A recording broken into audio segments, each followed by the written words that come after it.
இது மூக்கெல்லாம் மண்ணு. இங்க பாருங்க, இங்க பாரு, இங்க பாரு. மூக்கில் மண்ணு, மண்ணு, காலில் மண்ணு, கால் இங்கே மேலே கால். ஐயோ எபி, எபி இங்கே வந்து பாரு கொஞ்சம். இங்கே எங்க இருந்து இந்த மண் இப்படி கொஞ்சம் வெளியே போயிட்டு வரக்குள்ளார இந்த வேலையை செஞ்சியா நீ?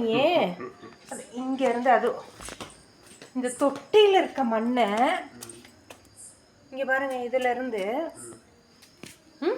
இந்த வேலையை செஞ்சியா? என்ன வேலை செஞ்ச நீ இப்போ? இந்த வேலையை செஞ்சு வச்சியா நீ இப்போ? இங்க பாரு, இங்க பாரு, அவன் காலையும் மூக்கையும் கொஞ்சம் பாரு.